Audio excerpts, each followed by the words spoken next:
Hello, this is News Desk. I am Amiesi Nyamiche Thompson. Top stories this hour as Finance Minister Dr. Kesela Tofosin prepares to present the 2025 budget and economic policy. We engage stakeholders on how this document can begin to reset the economy.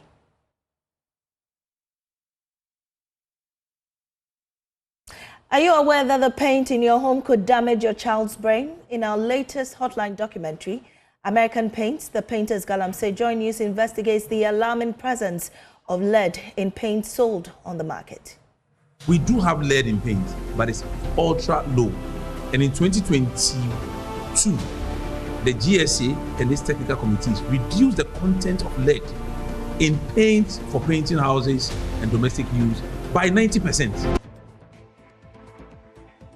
And in our Ghana Man series, we uncover the origins of the name Bantama and its deep cultural influence. As I'm talking to you now, it is 330 years old. After the sword was planted there, he made a prophecy that it is going to be a healing place for people. And then now we have a hospital here.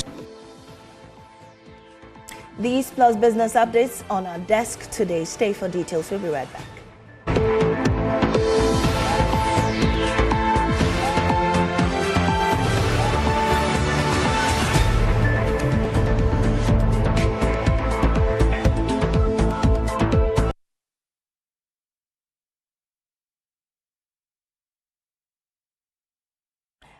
And in our first story, on Tuesday, Finance Minister Dr. Kesela Tofosin will present the government's fiscal policy for the year and the budget. Many Ghanaians are hopeful this budget will reset the economy. Ahead of Tuesday, the Mahama administration has announced an increase in school feeding funding to improve child nutrition in schools. Mr. Fosin has also revealed a crackdown on wasteful spending to ensure that resources are directed towards productive sectors while prioritizing policies to stabilize the economy. On X, formerly Twitter. First, let's recap Dr. Kesela Tofosin's interaction with some market women over the weekend. Yeah, some markets. Business you man, and I'm a man to but the business in shake ya. Ma, Jumana and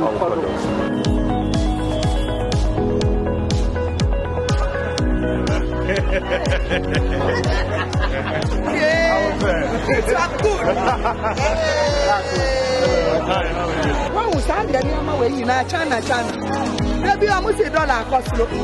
Yes, we end $1 was Ghana. I had this missing Mama, me who Namu Namka said, yes, me too about that. Oh, no, I was my member. After wait, I'm to Abaman, me person black into your pamucho.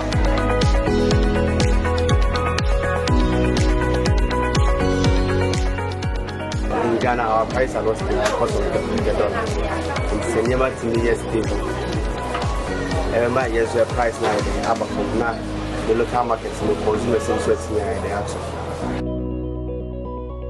having problems in their face. Yeah, my face problem this year means me Bantama. I make one out this year. What is the problem? The problem was the price has increased. It was 1,350, but now it is 1,750. Just 3 weeks. Just 3 weeks? Yes. From 1,350? Yes, 2,750. 2,750. So I was returning back. Because wow. Now the price I gave it to them over there, and now that it has increased about double, I can't afford it.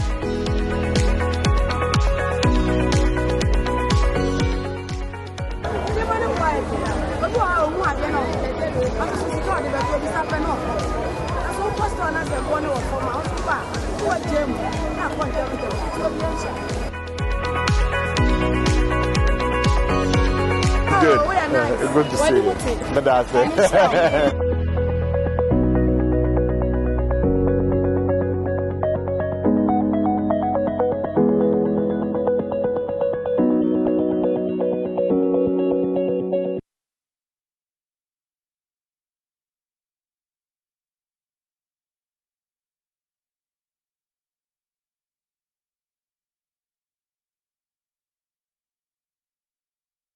That was the finance minister in the market over the weekend. Well, let's also listen to him about prioritizing expenditure cuts and revitalizing the economy yesterday on X, formerly Twitter.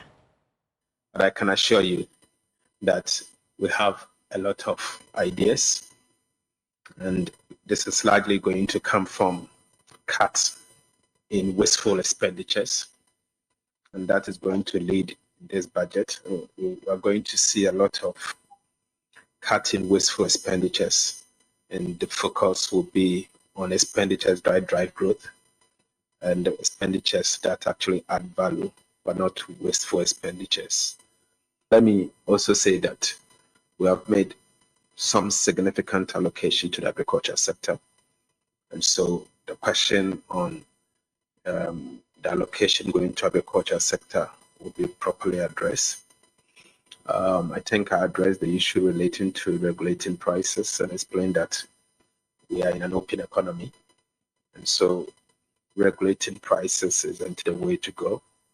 But some of the things we could do will be to stabilize the economy, ensure the city stabilizes and we bring inflation down. That in itself will help control prices, and also we take steps to bring the economy from the instability we've seen in the past to a stable path. That is something that we'll work on. There was another question on the dollarization of the economy. And again, we are working with the central bank, myself and the governor. We are setting up economic policy coordinating committee to coordinate strongly between the fiscal and the monetary. And some of the things that will engage our attention is how to reduce the dollarization that we are seeing going on in our economy. There was also another question relating to someone talking for spare parts dealers, and the fact that if you were to look at the items that you import, 19 different tax handles, of which you have 5 different taxes on network charges, network VAT, network, every number of taxes. What I can say is that we have begun the process to rationalize all the taxes at the port. We believe that some of the taxes and some of the levies in particular can be removed, because it will surprise you to know that all these levies and taxes does not come straight to the central government. Some of the levies you see there are being, the benefits is not going straight to support the consolidated fund. And so we need to identify who are those benefiting. Well, that's the Finance Minister, Dr. Kessie Alatoforsin. Let's engage other voices on this subject. I have with me Isaac Kofi-J, he's research and data analyst with Joy News. We also have on the line Dr. Seiram Kawo, senior lecturer at the University of Cape Coast School of Business, and also Kojo Opon Nkrumah, former Works and Housing Minister and currently the spokesperson on economy for the minority in Parliament. And we have also on the line Nana Boakye Yadom, who will be giving us views of people in Kumasi on the expectations on the budget. We'll also be talking to the market women, the representative Mercy Nafro Anijan, who is president of the Greater Accra Market Women Association. But right about now, let me join Kofi-J, who is going to give us some explanation on what to expect in the budget currently. I work towards him now. Kofi, let's look at the big picture. What should we expect in the budget? Well, so, Mame, this year's budget could be a make or break for this government. Why is this important? I'll show you a graph that will tell you the reason why the 2025 budget is so important. But the big burden ahead has to do with debt restructuring and debt service obligation for the government this year and the following years. Why is this important? Remember, we enjoyed a debt moratorium until 2026 for our bilateral creditors. And then also, if you look at the DDP Eurobond, there are certain debt that we are supposed to start payment this year. Now, so what we've been able to do is to quantify the debt servicing obligation for the Mahama administration from this year to 2028, and the big figure is 709 billion Ghana cedis. If you break this down, that's about 6.6 close to about $60 billion that we are looking at in debt servicing in a span of just 8 years. That tells you that this government will face this as a big hurdle in their first term, and how they tackle it in 2025. Some of the policies they will bring will be important. Kofi, yeah. Are you done with that bit? Because I'm a bit concerned. Also about the taxes that they're cutting. Now, we understand e-levy will be going, the COVID-19 taxes will be going, and that's going to leave a gap of about 6.4 billion cedis. How is this government, I mean, do you suppose they're going to make up for that gap? Well, so, I mean, the big conversation has to do with the promises they've made in terms of the tax cut. But the government yesterday, if you listen to the finance minister on X Spaces, they also have alternatives. And for instance, they speak about rationalizing taxes, and he made mention of the VAT. If you go into our tax handles and then our tax revenue, what you realize is that this year, the IMF is expecting that tax revenue should be about 85% of the country's total expected revenue, and VAT is the biggest component of that. And so, talking about rationalization, yesterday he speaks about certain taxes that are collected at the port that do not end up in the consolidated, account of the country. All of those ones are exactly. He also speaks about certain expenditure that they had to cut. But the question is this enough to offset the kind of loss that you get after you decide to, scrap that? Our estimation even points to shows that the loss in terms of scrapping e-levy, betting tax, and the COVID-19 levy could go as high as, over 7 billion Ghana cedis. We are not even estimating 6.5 billion. We are estimating more than 7 billion Ghana cedis. Because remember that in the 2024 budget, the plan was to make the betting tax, bring on board, those who are in the lottery business and all of that, to make that tax handle very, big for government and close the gap that we are suffering. Now, in terms of the, expected debt servicing obligation, this is the time part, looking at the $9 billion cedis that I showed you. This is how the IMF project that is going to be our debt servicing obligation. We are talking about this year, some 142 billion Ghana cedis in terms of debt servicing, all the way to and could go as high as 216 billion cedis in 2028. But all depends on the health of the cedi. If the cedi begins to misbehave, you definitely will know that the external components could plunge the country into a difficult moment. This was the graph that I was telling you, and the reason why I think that 2025 budget is the make or break moment for the government. Just look at this graph. The blue you see is the expected revenue for the government. And the black is the total debt servicing, as well as red is the expected debt servicing in the domestic space.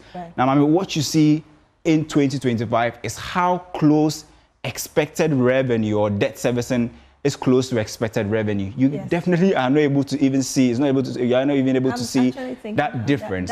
Exactly. But when you begin to proceed into 2026, 2027, what you see that revenue begins to increase, and debt servicing obligation, there's a widening gap. So you expect some sort of breathing space in 2026, 2027, and 2028. But 2025 is definitely a big year for the government. It will definitely be a make or break moment for the government. And these estimations were done with all the three tax handles in mind: COVID-19, e-levy, betting tax. So it will be interesting to see how, government will come in with alternatives and how to, keep the revenue line above the expected, debt servicing obligation. For me, that's the big hurdle ahead for the current government at the moment. Thank you so much, Kofi. A very enlightening conversation that we have here.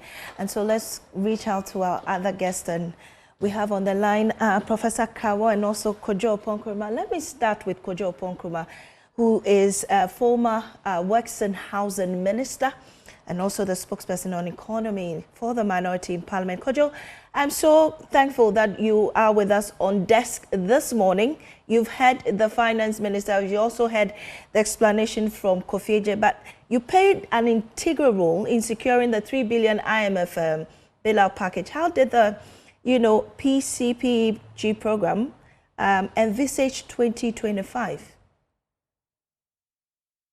Thank you, and good morning to your colleagues in the studio and to Siriam on the line. The PCPEG program, as you refer, was a program that was designed to ensure that the very tight fiscal program that we were running could, in a medium term, be reorganized in such a way that the pressures on the Ghanaian economy could be gradually alleviated. It was a program that we then presented to the fund, and the fund, finding confidence in it, decided to front load some $3 billion in various tranches for us, measured with various parameters. It envisaged that in 2025, for example, which I think will be the last year of this program, if I am correct, it envisaged that, yes, the fiscal framework will be tight, but one of the ways around it will be to first reorganize the debt servicing, like your colleagues have outlined in the studios, but also secondly, to reorganize particularly the expenditure side of our fiscal program. Because if you look at the kind of fiscal program we run in this country and how little space there is on the expenditure side to attend to the things that really matter to the Ghanaian people, it is important to reorganize that and create some more space there. Earlier, we had done a number of things that were aimed at creating more space. You will recall the Capping and Earmarked Funds Act, the Fiscal Responsibility Act, and a few other measures aimed at making it better to manage the expenditure side. So based on the numbers we're having at the time, we envisaged that if we structured particularly the expenditure side a bit differently from what we had inherited, there'll be a bit more space to invest in some of the growth programs. Also on the revenue side, we were of the view that it was important to improve the revenue situation. That's why some of those taxes were introduced. Those taxes were made and became very unpopular and very unproductive. Our estimate is, yes, around 7 billion will have to be shaved off the revenue side when you take off those taxes. Over the 4-year period, you are talking close to about 20 billion plus that you are going to lose by taking away those revenue handles. But to compensate for it, we don't believe that you have to introduce more taxes, more VAT on various levels. We think that to compensate for it, the way out is to cut, and like we said in our manifesto, to cut about 3% of GDP away and hand it over to the private sector as opportunities. That's how we envisaged the new fiscal framework. Well, your first budget under the IMF program in 2023, when you were putting together the 2024 budget, how difficult will it be for the current finance minister to push through with negotiations with the fund? Well, he doesn't need to do any new negotiations per se. The heavy lifting has been done already. Right. And all the assessments that were done in, I think, the first 2 years proved that we were meeting those targets broadly and we were on course. And that is why I would disagree with any narrative that seeks to suggest that they have to start afresh or to reset. I think the most important thing to do is to continue with the program as is and to ensure that, in particular, the targets that have been set for the program, we meet those targets. Right. You, from the minorities' point of view, what are your expectations, policy-wise, budget-wise, tomorrow? What are the things you'll be looking out for the minister to present? The first thing is that we expect the minister to be truthful to the economic record of this country. The economic record of this country is not in the mouth of any politician to mouth. The Ghana Statistical Service, and I understand later this morning, they're even going to do some work on the latest GDP numbers. The Bank of Ghana and other institutions of state regularly publish Ghana's economic record. I think that the minister should desist from any invitation from political forces to juice up the numbers to paint a more bleak story of the Ghanaian economy than is. Because if he does that, he will scare investors away. If he does that, he will not be true to the economic record of the country. What we need to do is to be true to the record and to build on the successes so far. That's number one. Number two, on the fiscal side, a lot of people are expecting the removal of these 3 taxes we have spoken about without an introduction of new taxes or padding onto it, some more VAT on other sectors, which will end up crippling other sectors of the economy. Right. We all agreed before the election that taxes were a bit high and we needed to take off some of the tax handles.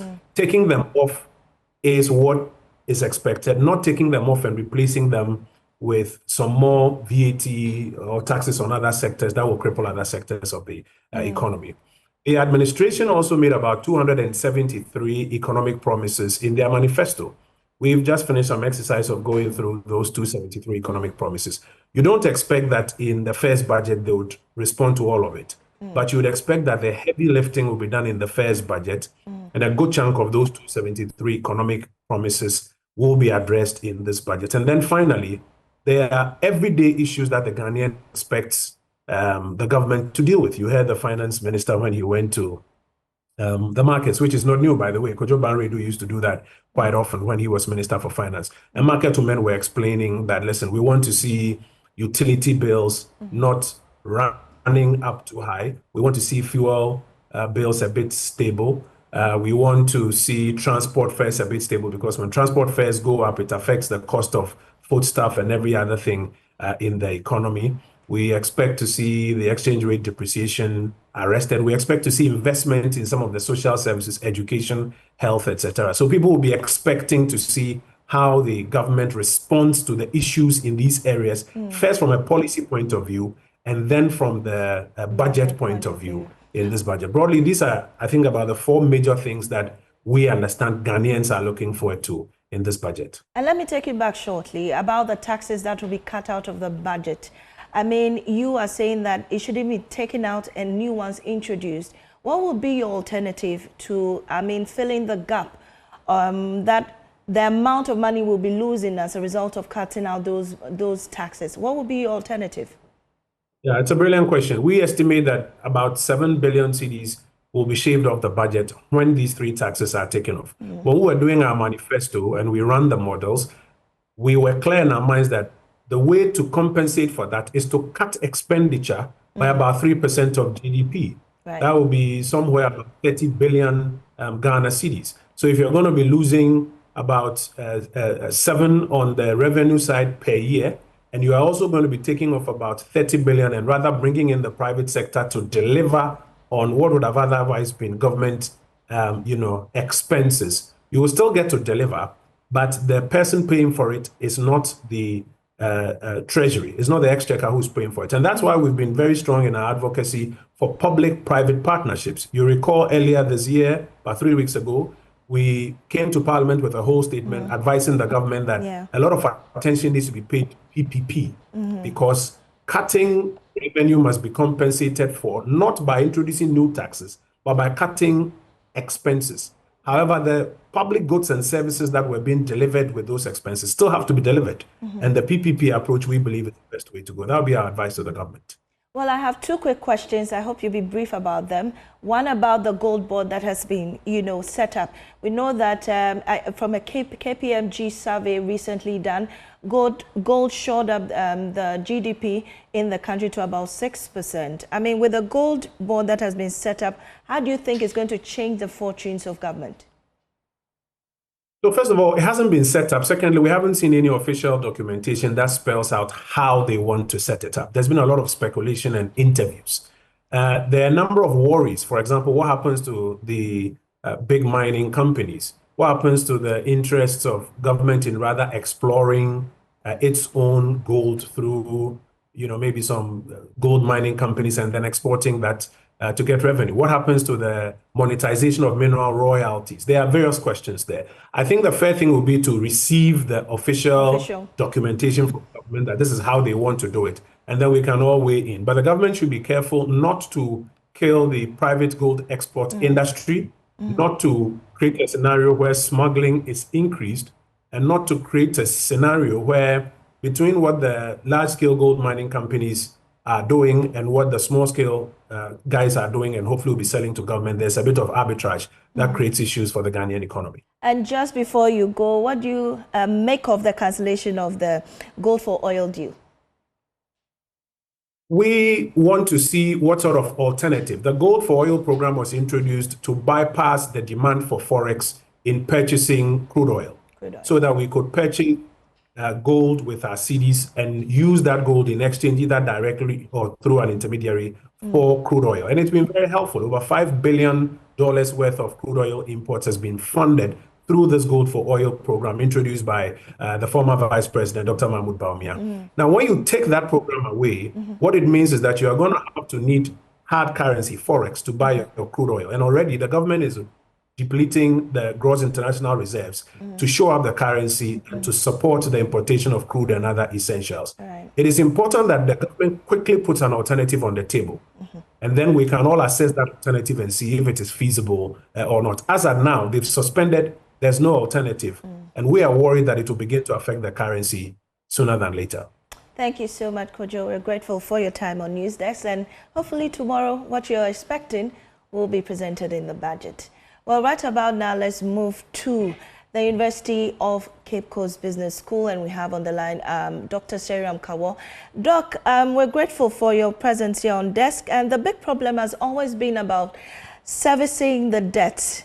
There's limited opportunity to borrow externally, and government is expected to rely on domestic investors. Is the market deep enough to support government business?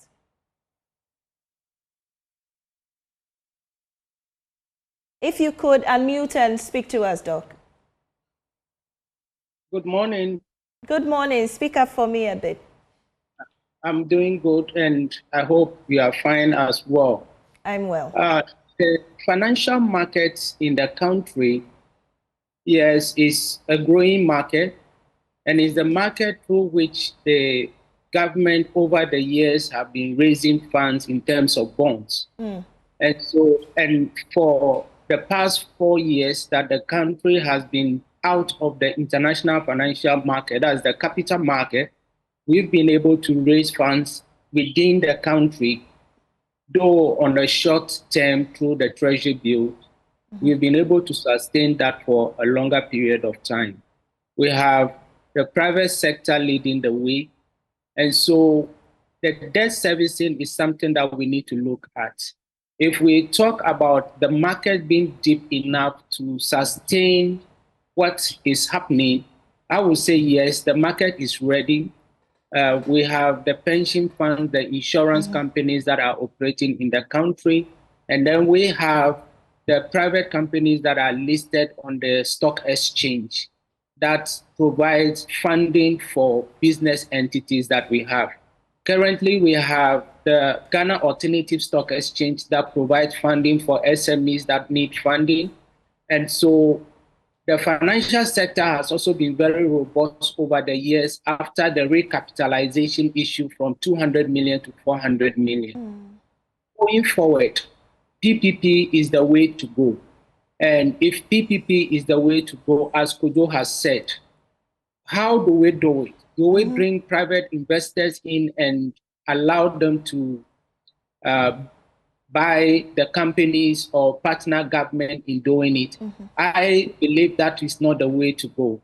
PPP is good when we involve the public-private partnership. So the private partnership should be the citizens of this country. And if we want to involve the citizens of this country, then we get to get listed on the Ghana Stock Exchange. Once we are listed on the Ghana Stock Exchange, you, myself, Kojo, and any other person can buy shares in the company, and that removes government influence on how these companies have been managed over the years. Well, Doc, I mean, not to cut you, but you know, there were issues with the domestic bonds market.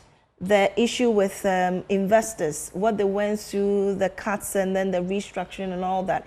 Do you think they still will have that confidence, you know, recover from that experience to come back to the market or even invest their monies for government to even have access to it?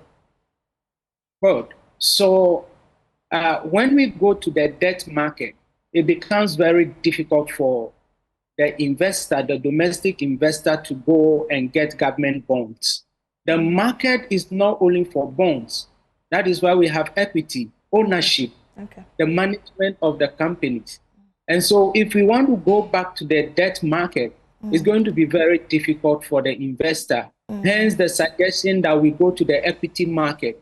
All these government entities that depend on government for loans to operate, ECG, we're talking about state transport, we're talking about Cocoa, Ghana Post, and other joint venture companies that operate in the country.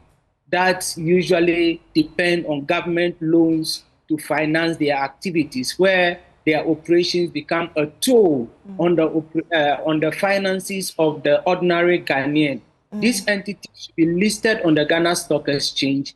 And once they are listed on the Ghana Stock Exchange, there is confidence in the equity market to ensure that the Securities and Exchange Commission and the Ghana Stock Exchange themselves will make sure that there is transparency and accountability with the way they do things. We have the Companies Act of 2019 at 992 that makes provision for accounting and rendering of reports and auditors appointed. And if the management of these companies are not doing well, the shareholders have the right to make sure that they replace them and call for a resolution for the removal of board members. And so that will bring some level of efficiency in the equity market. But for the debt market, I'm sorry, the fear is still there. We need a lot of goodwill from government to boost the confidence of investors when they want to go into that particular market. Right. Prof, hold on for me. Let's go to Mercy Nafro-Anijan. She's the president of the Greater Accra Market Women Association. We're grateful for your time. And to Mercy, I suspect that when the finance minister was in the market, he met you. Is that right? Yes. So I'm wanting to know your expectations for tomorrow. What do you want to see in the budget? Thank you very much. My name is Mercy Nafro-Anijan, president of Greater Accra Market Association and Equimada. Yes, the minister came to the market to interact with some of the market women.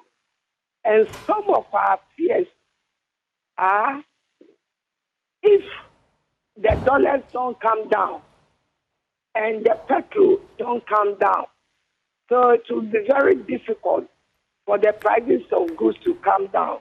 So we hope they will make those things very easy for us so that goods will come down and be stable. Also, we are praying that they make special arrangements for the market to get soft loans, because if we are on soft loans, it will be very easy for us to do our businesses. And the next thing is, we wish the government should make the necessary arrangements, because we know already things are very difficult. Rather, unfortunately, it's just 2 months that they are in government. So they have to try as much as possible. We know they are going to reset. We will support them so that they pass through this hardship. The market women are ready to support them so that they pass through this hardship. And I know that after they passing through this period, things will be very easy for Ghanaians and for market as a whole. All right. Madam Mercy Nafro-Anijan, we're grateful for your time on Newsdesk. Let's head over to Kumasi, where Nana Boakye-Yiadom is on standby to also solicit the views of people there. Nana, let's go.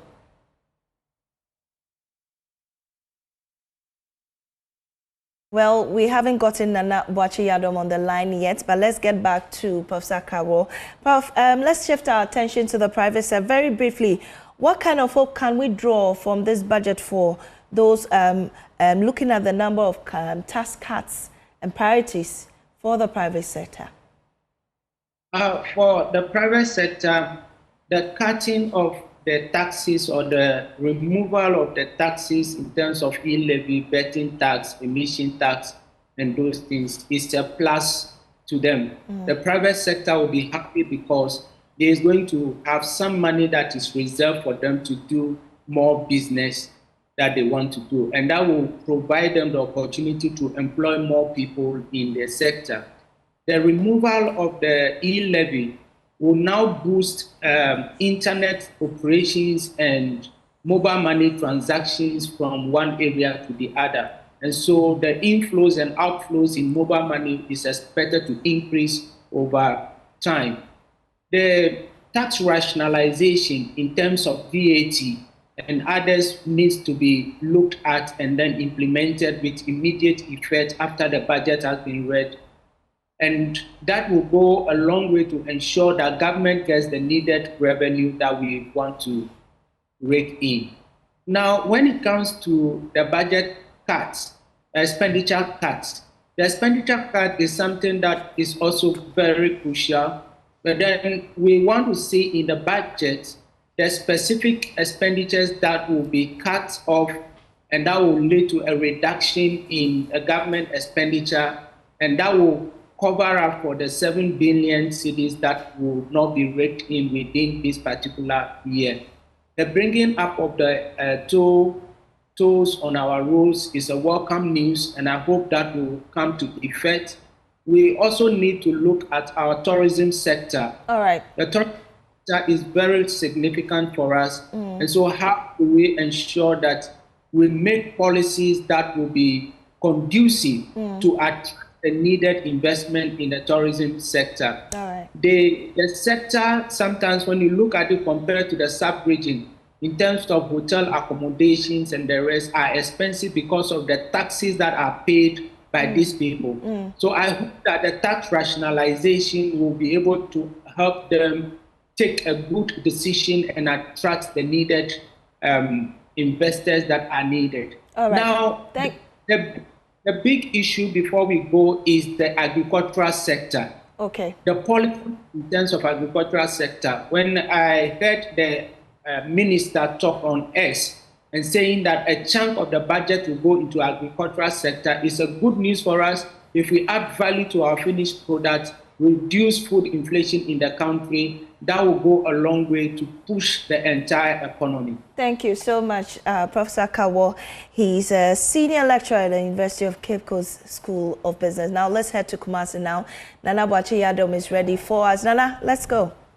Tomorrow to Parliament, and among this, a lot of promises that were made by the President during the campaign period. We're expecting the scrapping of the betting tax tomorrow, among other important taxes. And today we are on the streets to gauge the mood of some bettors who are expecting the Finance Minister to hammer on the scrapping of the betting tax. We know that the Eswal administration introduced the 10% on withholdings of winnings for bettors, and it was some form of concerns raised by bettors who said that they did not agree with this decision.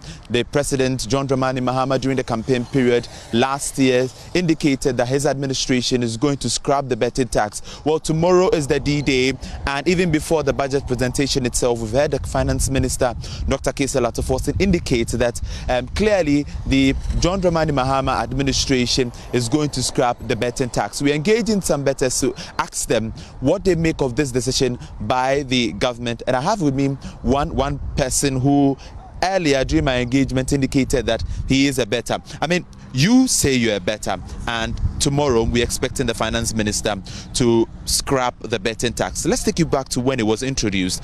How did you receive this as a bettor? Well, I never sided with the government imposing such tax because actually I didn't really see it as a way of generating revenue.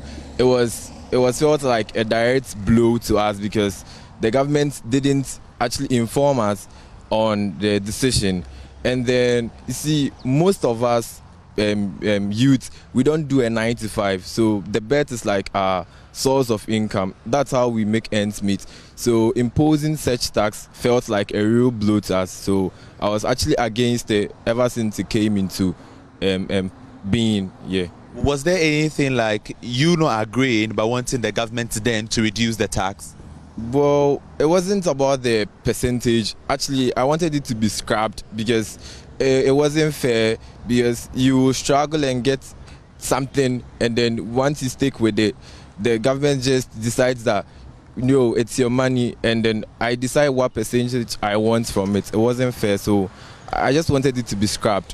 What's your highest win from a bet, and what's the highest take that government has made from it? Let's say I won around 2,000, and then the government took 10% of it.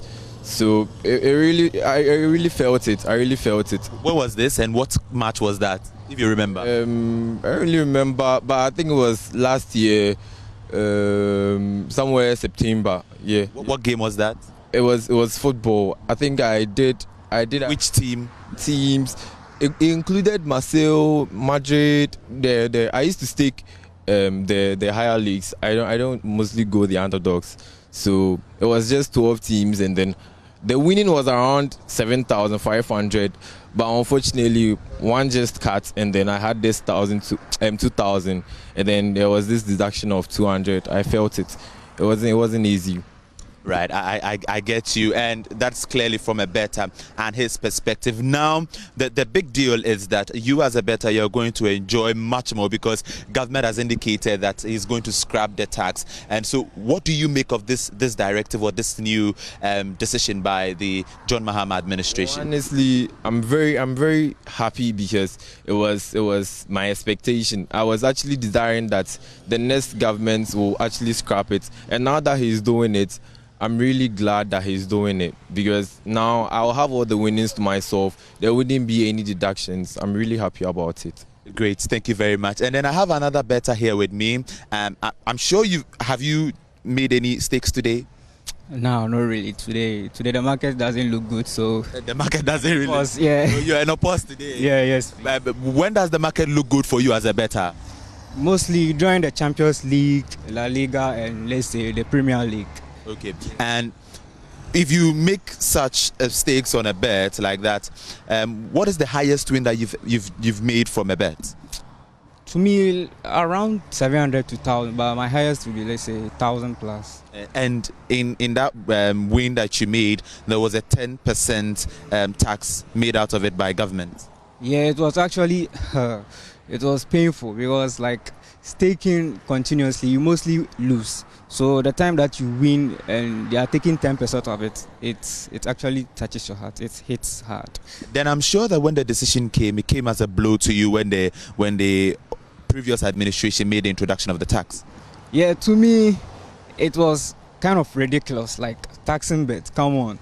It's like them actually getting a way of maybe getting some supplement of money to do their stuff, and they're actually looking at bettors, be like, these guys are free, let's put some tax on them. That's how I saw it, and it wasn't fair, it wasn't nice, and it was kind of impromptu. We were just there one day and a rumor came that there would be taxes on bets, and months later it was accepted and it was put in action. It wasn't fair to us. And now that the government has indicated that tomorrow during the budget presentation it is going to scrap the betting tax alongside other taxes, as a bettor yourself, how do you receive this news? Well, it's a great news. For me, I think most of we bettors voted because the incoming government, or let's say the current government, promised to scrap it. That's why most of us actually voted, and he scrapping it is actually let's say it's good for us. Actually, we are going to get all our winnings and there will be no 10%, so that's good news to us. Does this mean that after it? And I'm wrapping up the conversation on the budget. You're still listening or watching News Desk. We'll be right back after this break.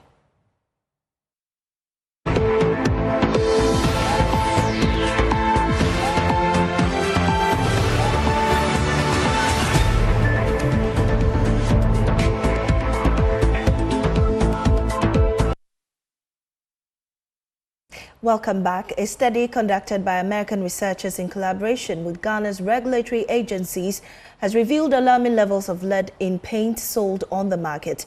Joy News checks confirm that many of these paints contain lead concentrations far exceeding safe limits, with some reaching an astonishing 200,000 parts per million, more than 2,000 times the acceptable threshold of 90 parts per million. Households using these paints unknowingly expose pregnant women and children to health risks, including irreversible brain damage and other neurological disorders. In our Hotline documentary, American Paints, the Painters Galamsey, we talk about this urgent public health hazard and the need for stricter regulations to protect consumers. Across Ghana, homes are adorned with vibrant colors, creating landscapes of blues, reds, and yellows that reflect the spirit and resilience of the people. In every community, painting a house is more than an aesthetic choice. It is a mark of pride, tradition, and identity. Freshly painted walls signal new beginnings, a cherished space, or a family's legacy. But the benefits of paint extend beyond beauty. It serves to protect homes from harsh weather, dampness, and corrosion, creating safer, healthier living environments. Yet, beneath this colorful surface, a dangerous practice is spreading, threatening both the health of citizens and the integrity of Ghana's local paint industry. These American paints gets on our markets. There are people mandated at the ports to check and make sure that things that are not allowed to enter the country don't enter the country. I'm talking specifically Environmental Protection Agency and Standard Authority. As the demand for paint grows, so does the troubling rise in substandard paint mixing in local markets. Many shop owners, lacking proper oversight or safety standards, are blending inexpensive and unregulated materials, often producing paint that contains harmful substances, including lead. These cheaply made paints have flooded the market, enticing consumers with their low prices, but coming at a hidden cost. When paint contains lead, it's banned, it shouldn't be used. We do have lead in paint, but it's ultra low. And in 2022, the GSA and its technical committees reduced the content of lead in paint for painting houses and domestic use by 90%. The consequences don't end there. For local paint manufacturers who uphold quality standards and safety regulations, the prevalence of cheap, unregulated paint threatens their survival. Unable to compete with the prices of inferior products, these legitimate businesses face declining sales and profitability, risking their long-term viability and the livelihoods they provide. Sometimes the paints are even expired or about to be expired. They put it on us, reduced to clear. The reason why the consumer sometimes is taken advantage of, because he assumes that because we have regulators and institutions to do their inspection and certification, the ones they see on the market is okay to buy. In this documentary, we delve into the intricate layers of this issue, from the vibrant purpose of painting homes to the serious health risks posed by substandard paint. We will explore the economic pressures that drive individuals to sell their unsafe mixtures, examine the regulatory challenges. Through these narratives, we aim to uncover the true cost of substandard paint in Ghana, a cost far greater than meets the eye.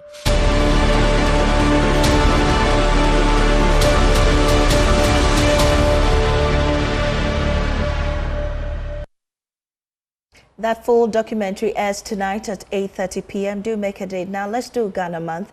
Bantama is the soul of Ashanti heritage. It embodies royal history, rich traditions, and a vibrant culture. From legendary landmarks to its enduring legacy, Bantama remains a symbol of pride and power. In today's Ghana Month series, Irabna Akwe uncovers origin of its name and the timeless influence of this historic enclave. Nestled in the inner circle of Asante monarchy, Bantama is a vibrant town that echoes the history and culture of Asantes. Established in the 18th century, Bantama served as a settlement for the Akan people and quickly evolved into a center for trade and cultural exchange. The neighborhood's strategic location facilitated access to the bustling market of Kumasi, making it a hub for commerce and social interaction. Bantama is one of only 3 thrones in the 33 Asante traditional areas succeeded through the male line. There is no queen mother to the Bantama stool, as with other Asante matrilineal stools, and the Bantama Hene serves as the war marshal of the Asante Hene. Eja Treme is one of the living elders who has spent all his life at Bantama. Bantama is headed by Isahine. The throne is inherited by sons born to the chief during his rule. The Bantama sub-metro is not only a historic neighborhood, but it houses some of Kumasi's most important landmarks. The area is home to the Komfanochi Teaching Hospital, and right here is where the Komfanochi sword is partially buried. Let's take a look. As I'm talking to you now, it is 330 years old. After the sword was planted there, he made a prophecy that it is going to be a healing place for people. And then now we have a hospital here. You will also locate the Center for National Culture and the Royal Mausoleum, where Asantehene lie in state before being transferred to their final resting place. Monarchical historian Osebon Susafokantanka shares the history of the origin of the name Bantama. One of the chiefs, sub-chiefs of Kumasi, and he was called Ba. He left his cloth, his piece of cloth, somewhere. So Ba's cloth was left at that place for a very long time.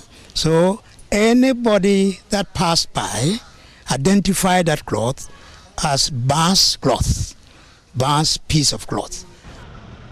Bantama is not just a neighborhood, it is a living exhibit of Kumasi's historical narrative, cultural wealth, and economic vitality. Here's what some residents have to say about Bantama. The market is good, that is why I like it here. In the evenings, everyone who went to trade would be returning home. People will walk around till late. The place only becomes quiet around 2 a.m. By 3 a.m., cars start moving again.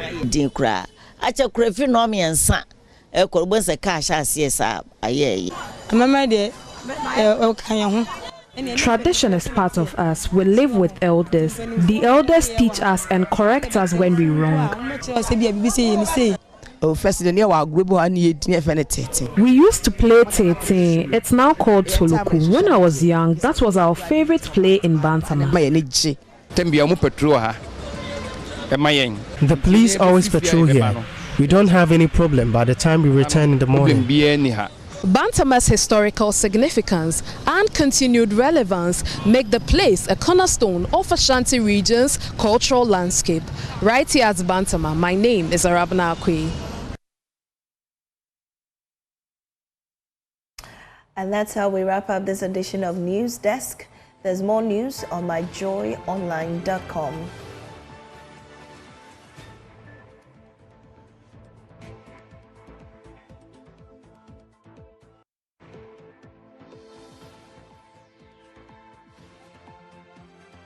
I am Amisi Nyamiche Thompson. Thanks for your company. Please make a date at midday for News Today.